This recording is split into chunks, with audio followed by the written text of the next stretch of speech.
Let's join together in our gathering hymn, Lean on Me, rise in body and in spirit.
It's good that was a familiar song. Everybody was improvising.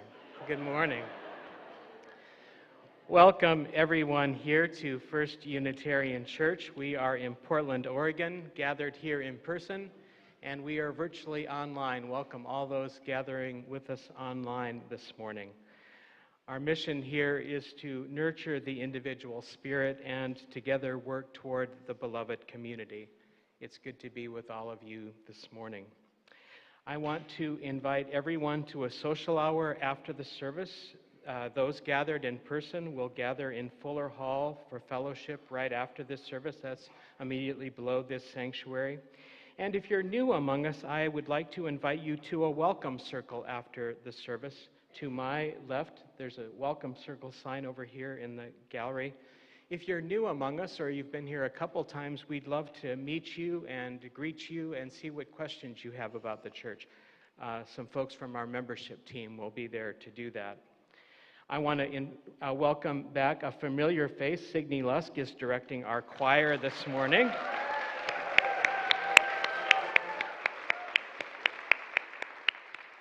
For those who are new, Signe was on our staff for 40 years? 70? Signe is a beloved part of this community, and so glad she's here. Not quite 70 years old. Just one announcement today. Next Sunday after the service, after church, Reverend Alison will offer her quarterly Q&A. You can come and ask questions about life at the church. This will also be a chance for a quarterly financial update from our Board of Trustees. So that will be next Sunday after the service. So as we gather together today, let's greet one another here in person and online. Let's greet our neighbors today.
Reverend Alison will light our chalice this morning.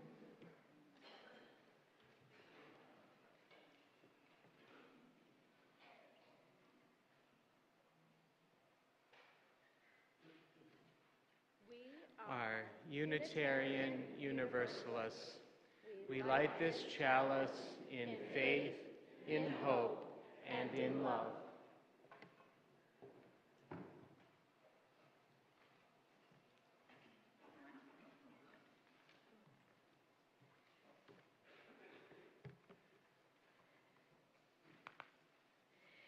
Our call to worship this morning, the words are by Leslie Takahashi.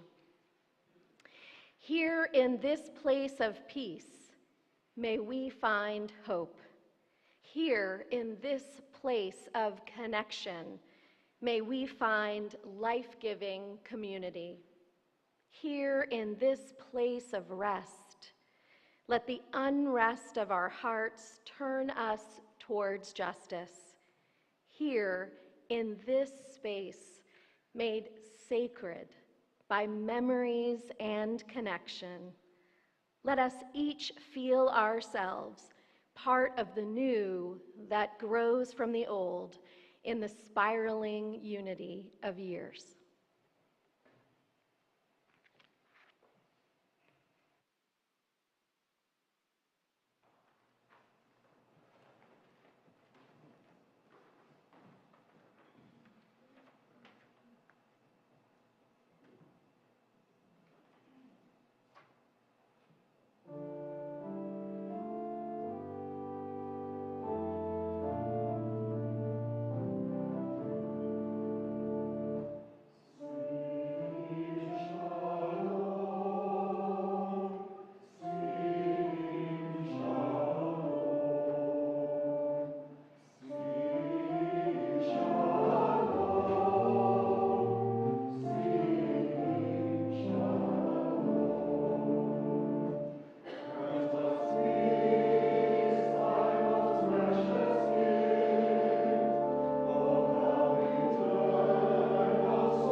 Our responsive reading is Why Community by Pamela Rumancic.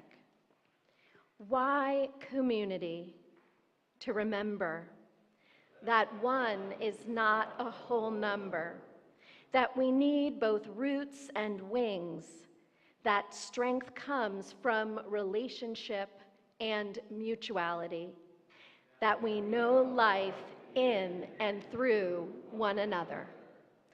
And let us rise in body or in spirit as we sing together our doxology.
Hello all. I'm Theo Harper. My family and I came to this church, much as many of you. We were looking for a place our children could learn about religion without dogma. At the first service we attended, the head of the National Organization of Women was a guest speaker. She made a plea for people to not re-elect Reagan.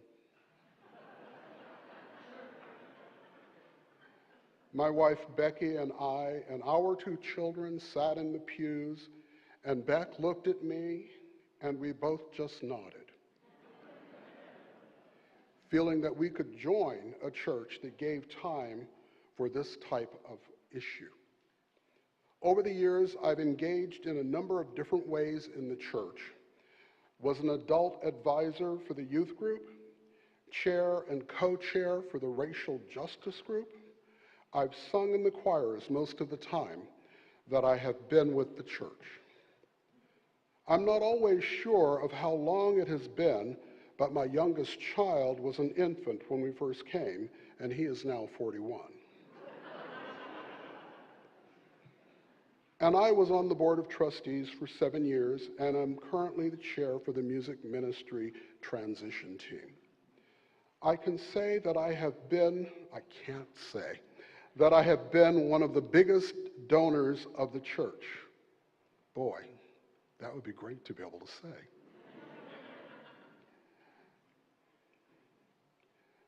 What I have done is given donations and made a pledge for a number of years. At times when I have felt most able, I've been able to increase that pledge. And there have been times when the world has pushed at me and I had to reduce that pledge. I have a commitment to support those organizations and people that I find admirable. This church, especially with its 8 principles and Article 2 of the Unitarian Universalist Association, warms my heart and makes me smile. One of my favorite stories is of a man who is a postal worker in Chicago. He and his wife were not well off, but were able to donate all of his earnings to causes.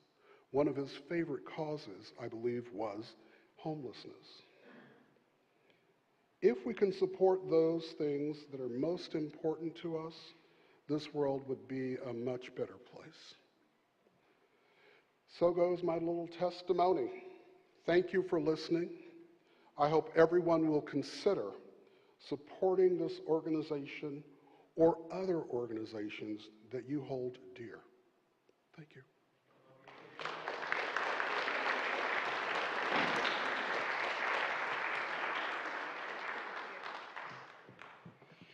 Thank you, Theo, for sharing a moving testimonial. Shall we share our music ministry transition team announcement? What do you think? Oh, certainly. Yes, let's do that. We have reviewed resumes, then conducted Zoom interviews, then in-person interviews, and rehearsals with a group of choir members with our final candidates. And we are thrilled to announce that we have completed the search for our new interim music director, who will officially start in this role on Thursday, October 24th. That's this Thursday. And the name of our interim music director is Garrett Bond.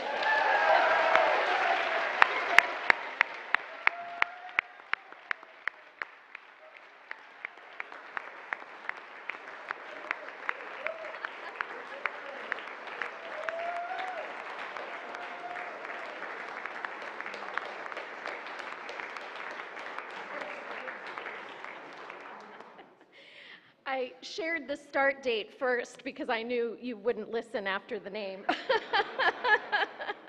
It has been a joy for Tom and me and for Leah and for all of us to be collaborating together on services these last couple of months. And we really did a deliberate, thoughtful search. And I want you to know that we're going to now be working with Garrett and all of you to talk about what it is that we imagine for our music ministry, what are the traditions we want to build on, and what would enhance our experience with music in our congregation. Today we are kicking off our season of giving, the 2025 campaign, Join the Journey of Generosity. If you have given in the past, you will be receiving a personalized pledge packet in the mail this week. So this is also an announcement to open your mail this week. We hope that you will review the important pieces before making a decision about your financial gift for 2025. And by the way, if you are new, welcome. Consider this a chance to learn about how pledging works here, and there is no pressure to give at this point. And whenever you are ready, if you are with us on the journey, we'd love to have your support too. It is during this time that we ask our members and friends to make a pledge, a promise of financial support for the coming calendar year. And these gifts fund the church ministries, the Sunday services, the staff, our educational efforts, our social justice actions, and so much more. Some of you choose to be sustainers. You have signed up with a pledge and asked that it continue year after year. When we can count on your pledge in this way, we are able to proactively make plans and commitments, including the ability to, for example, pay the staff, or some of you might have read that wonderful article written by one of our sextons about all the exciting water trails that happen on the roofs of this building. And as you could see on that slide, it is because of the stable givers that we are launching the campaign at 60% of our $1.4 million goal. That is incredible generosity.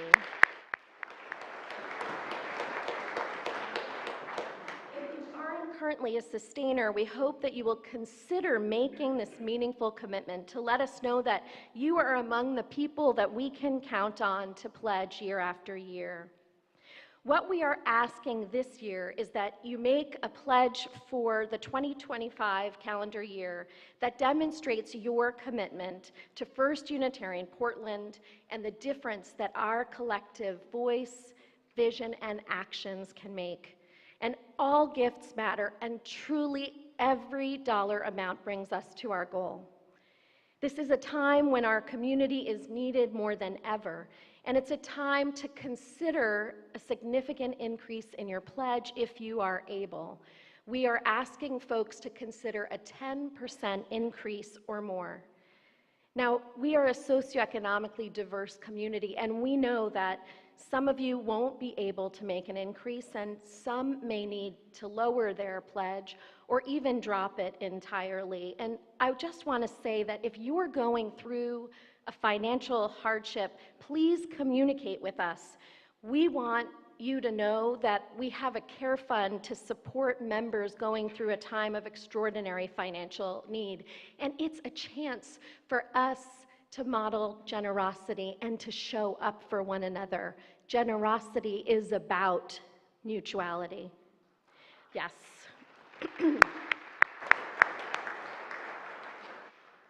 This fall, we are marking the 100th anniversary of our Elliott Chapel and really our church's footprint here in this location. And it is humbling as I reflect on and hear about all the stories about life passages that have happened in our space over all these years. And it is a reminder of how this community brings us together and has been around for all kinds of ups and downs in Portland, in our individual lives, and in our country. Just think of all the births, of all the celebrations of life, of all the comings and goings of new people who are longing for a liberal faith. It is in these times of challenge that we need your support more than ever. So I hope that you will join me in supporting as fully as you are able. This institution is here today because of all of you. In fact, you are the church. So we invite you to join us on a journey of generosity. And now I'll just lift up our offering this morning, which is going to support the work that needs to be done in places like Florida and in places like North Carolina to help Unitarian Universalist congregations to rebuild and to help their congregants to rebuild and to help people in their communities to rebuild. Thank you for all the ways that you show up for our faith in the world. It truly makes a difference.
Each week we take time in our service to share the concerns of our community life together.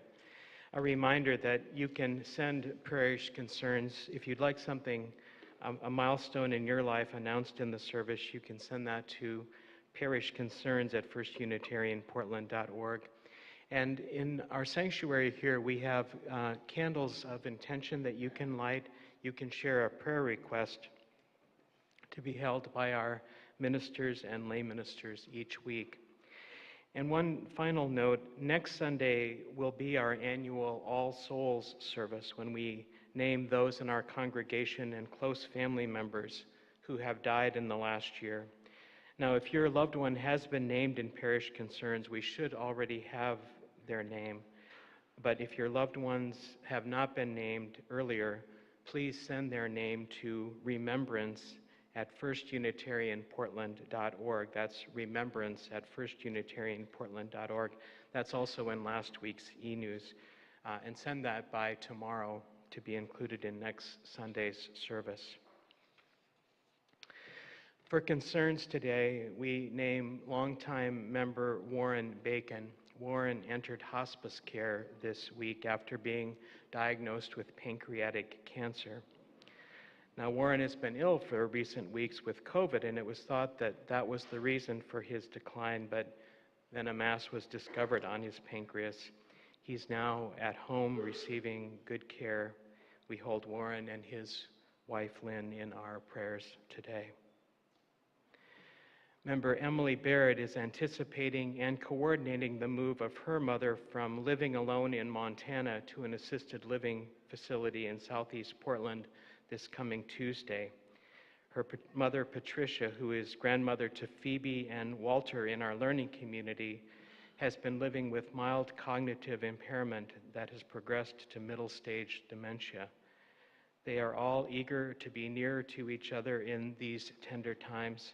Patricia hopes to join us here at First Church on some Sundays, and Emily asks for thoughts and love and patience through the paperwork and responsibilities of this caregiving role.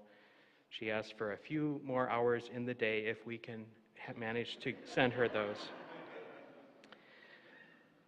Will you join me now in prayer? Spirit of life and of love, God of many names and no name at all, hear our prayers this day. Those we speak, those we hold in the silence of our hearts.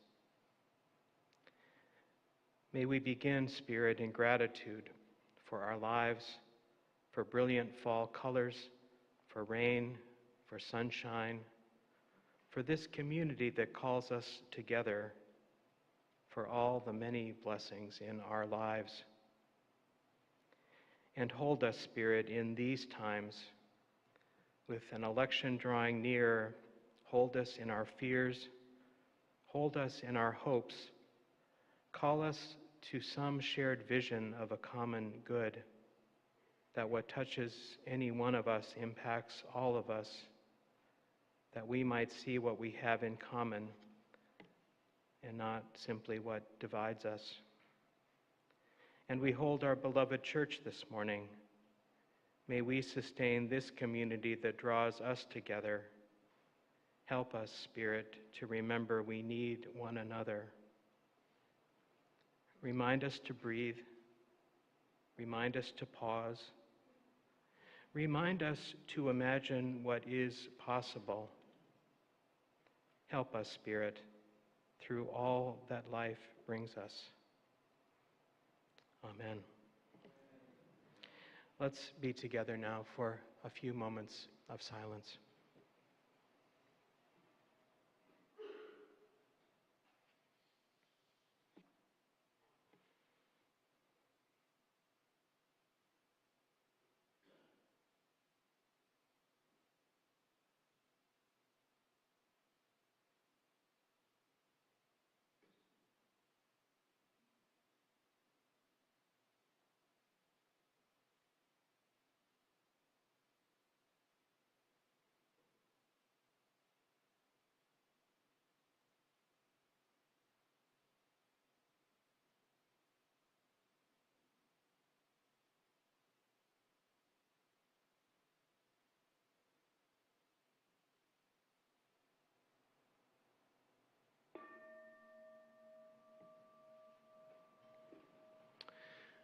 Let's remain seated as we sing together our next hymn, What Gift Can We Bring?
Our reading today is by Alberto Rios, When Giving is All We Have. He begins with these words, One river gives its journey to the next. We give because someone gave to us. We give because nobody gave to us. We give because giving has changed us. We give because giving could have changed us. We have been better for it. We have been wounded by it. Giving has many faces. It is loud and quiet, big, though small, diamond in wood nails. Its story is old, the plot worn and the pages too, but we read this book anyway, over and again. Giving is, first and every time, hand to hand, mine to yours, yours to mine. You give me blue and I give you yellow, and together we make simple green. You gave me what you did not have, and I gave you what I had to give. Together we made something greater than the difference.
This year, as we explore joining the journey, I wonder, have you ever thought about how roads and pathways form in the first place? Many of them carry stories of those who have gone before and what sustained the people who live in a particular region. I remember when I lived in the Boston and Cambridge area during my time at divinity school, people would always say that the streets were formed by cow paths. This rumor may have been started by the Unitarian minister Ralph Waldo Emerson, who in 1860 wrote, "We say the cows laid out Boston. Well, there are worse surveyors." Now, anyone who has lived in this area will easily believe this, as the streets wind in ways most confusing. I learned to drive in Boston, getting out right there on Mass Ave, following my CPE internship. And I swear, if you want to go anywhere in Boston or Cambridge, if you want to go that way, start by going that way, and it'll get you there. But it is mostly false. They are not actually cow paths. But not far from Harvard Square is a commuter rail line and a road that was formed along what was formerly the Walden Street cattle pass. Let me share an Arabic folktale that stems from a similar time in Sudan a couple of 100 years ago, and it's adapted from Faye Mogensen's retelling. Once, there was a man named Atay who lived in a village that was basically made up of his family, including his 16 children and their spouses, his wife, and 63 grandchildren and great-grandchildren. Essentially, it was a village mostly consisting of his family. Now, that village was very far away from the caravan road, but it wasn't a problem for them. They were by the river, so they did not lack water, and the water gave rise to woods where they could find enough wood to provide shelter and warmth, and enough to eat through hunting and gathering and tending to animals and plants by their home. So they didn't often follow the route into the city with lots of stuff to buy, but their life was peaceful and meaningful. One day, a caravan of a dozen merchants got completely lost in the dense forest, and they couldn't find their way out for days and days and became very worried. Finally, in the early hours one morning, the merchants awoke to the sound of a rooster crowing. They saddled up their camels and moved towards the sound. Soon they heard the barking of dogs, and then eventually they saw smoke in the sky. When they arrived at Atay's village, they were greeted by warm smiles and guided to a yard where the camels were offered grass and grain and water. The merchants were invited into another yard and welcomed by an elderly man, who, of course, but Atay, who offered them karama, which is a practice that comes from the word karam in Arabic, which means generosity. In Sudan, karama was a traditional offering given as thanks to God, to Allah, when a loved one returned after a long journey. And it was also offered to guests.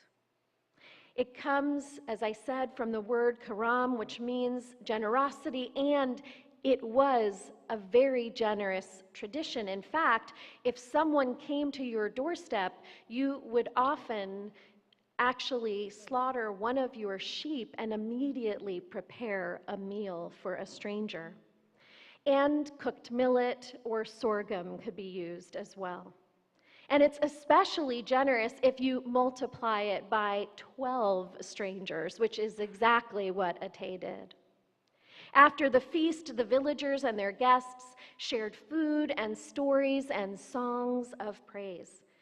When the merchants left well-fed and rested several days later, they wished to offer Ate gifts for his care and compassion, but Ate simply said, "Keep these and know that it was a gift to be able to host you. You are invited to return, and you can bring other guests if you wish." Now, these merchants did return a year later with more friends and found that they were received just as warmly as the first time. Soon, stories of Ate and the village spread far and wide, and everyone started to turn off the caravan road through the woods to stop for a visit. Eventually, the stream of visitors was so frequent that the road to Ate's village was the only one apparent, and the original main caravan route disappeared. The village came to be the most important station along that route, and all who stopped were served with the same generosity as those first 12 merchants. And Ate came to be called Awak Adarib, the one who bent the road. A caravan route emerges as people over a long period of time follow that same path across the at times harsh and barren landscape of the desert, journeying together for mutual inspiration and care and protection. It winds towards water here, towards a place to rest there, and bends in the ways that allows life to flourish over the generations. In the case of this story, generosity bends the road and leads it onward. If we think about it, this is the case with all of human history. Otherwise, I think that the road would come to an end for all of us.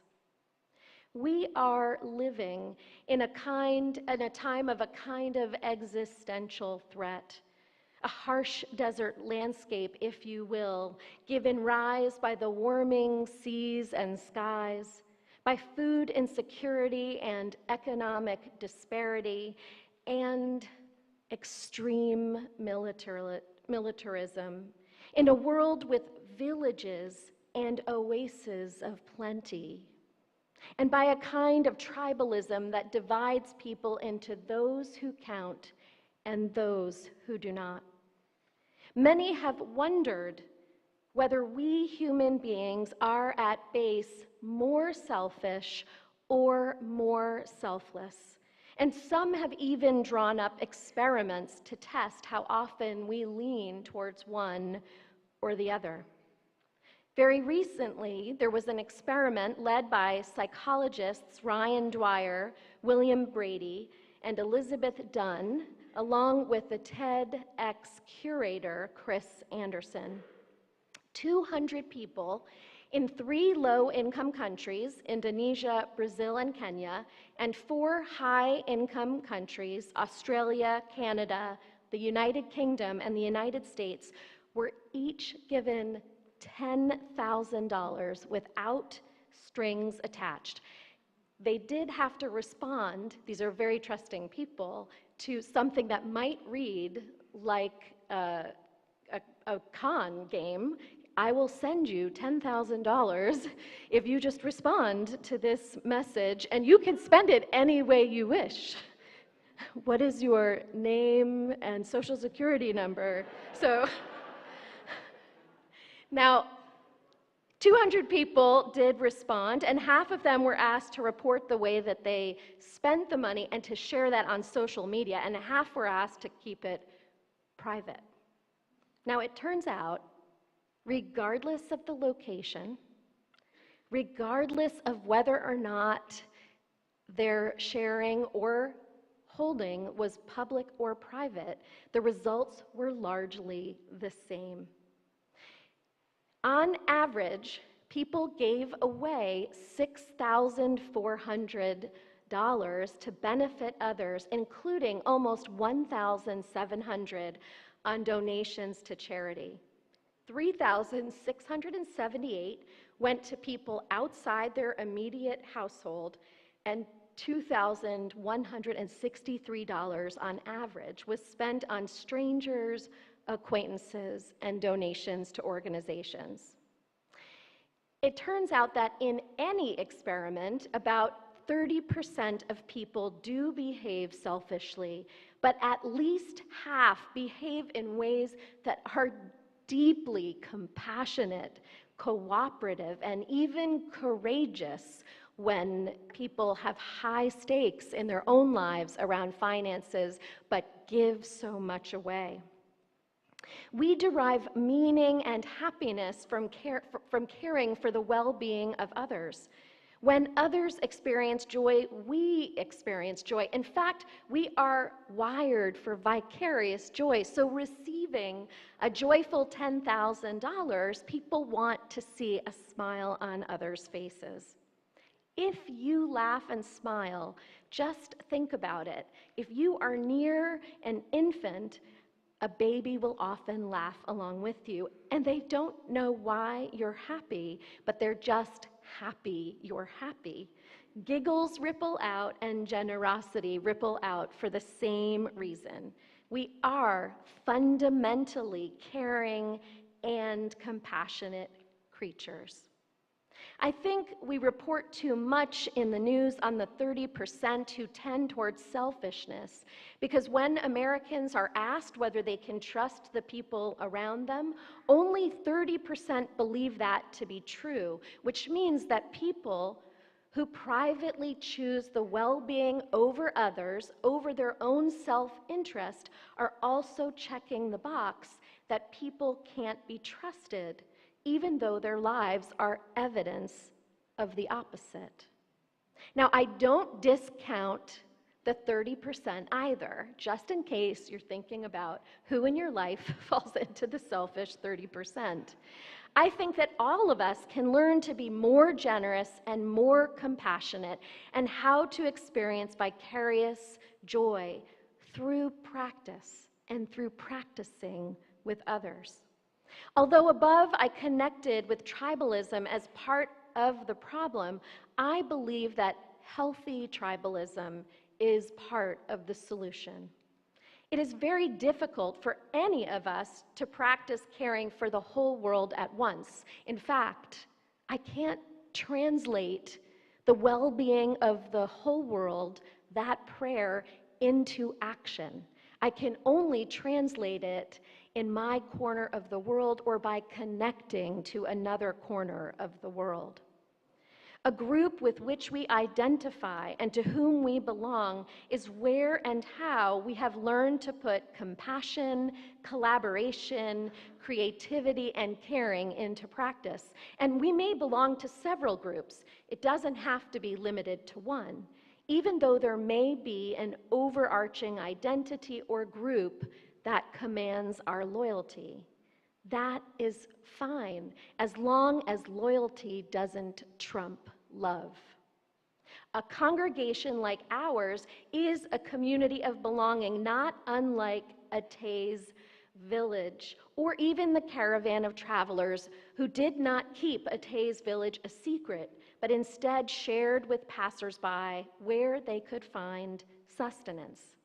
Here, we have smiling greeters who give us the nourishment of hospitality and usher us into succeeding rooms of song and praise and belonging, and sometimes soup or pancakes as well.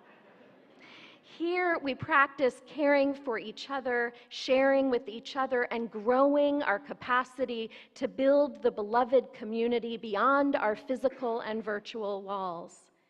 The famous American poet Carl Sandburg, who was an active and loyal Universalist, once wrote these words: "You've got to settle on one congregation and throw your life into it and build it up.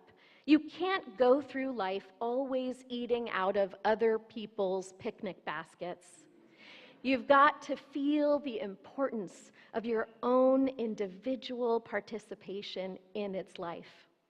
Atay and his family were able to be generous because they were in a community of belonging that viewed everything around them as a gift from the earth or a gift from Allah, which they could freely share as it was freely given to them.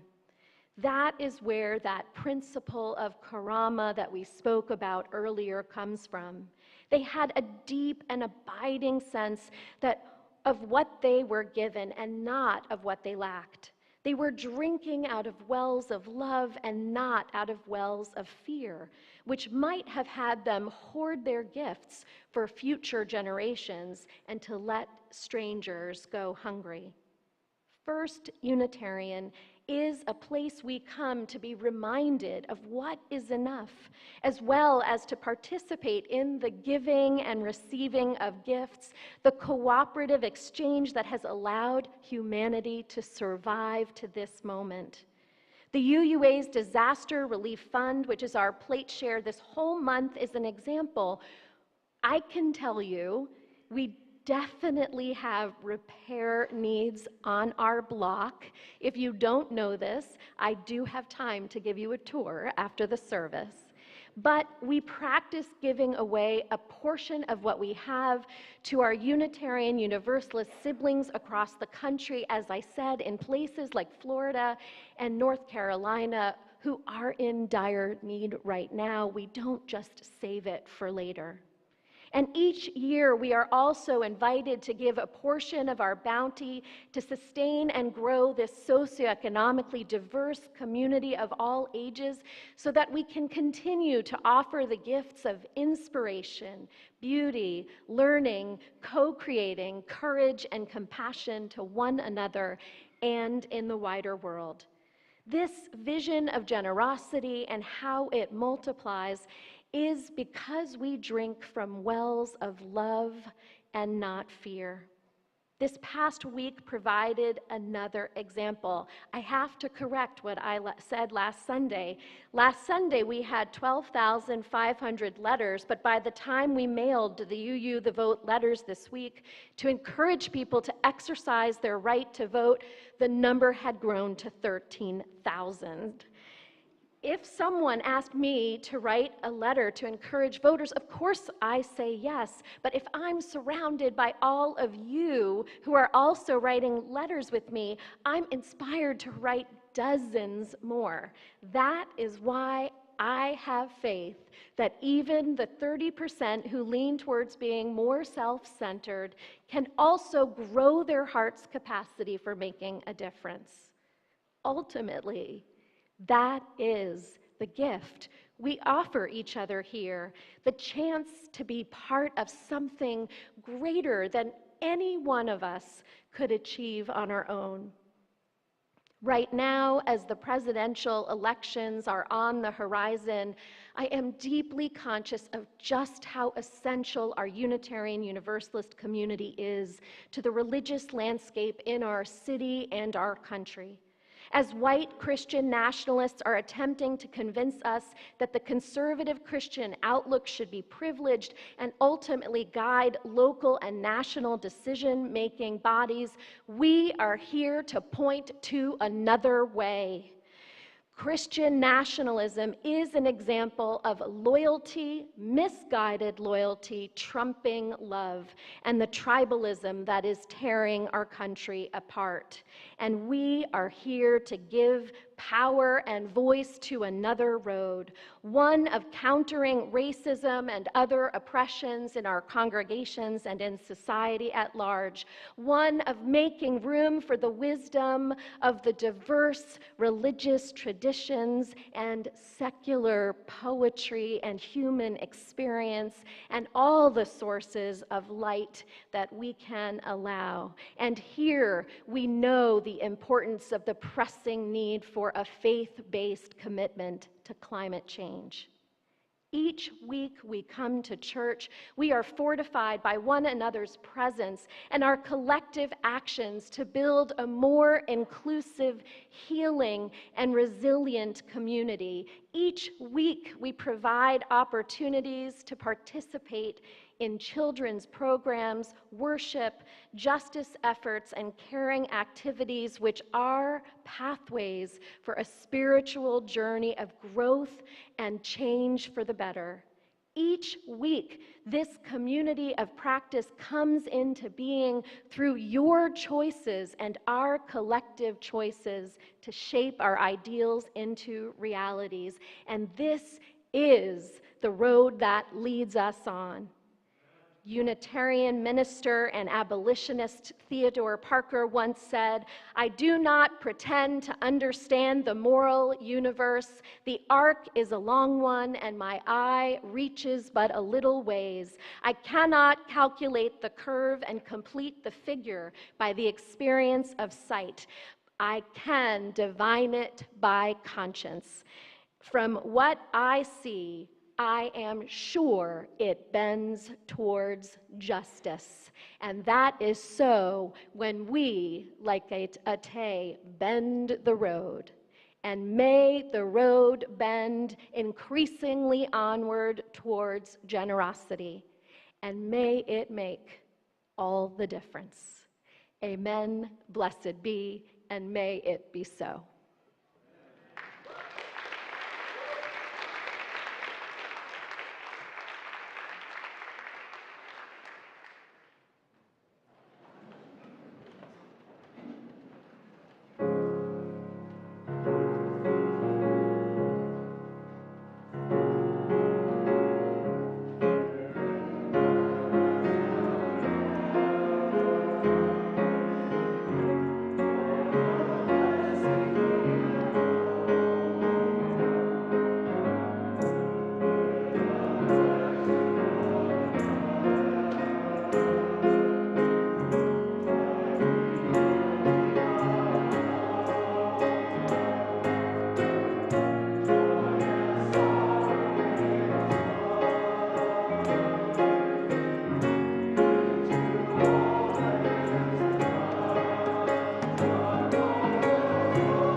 now in our going.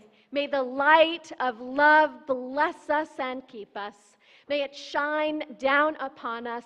May it radiate out from within us. May it be gracious unto all of us. And may it make us people who rejoice in vicarious joy. People who are builders of the beloved community. For this is the day that you and I are given. So let us rejoice in it and be glad. Go in peace. Practice love. Amen.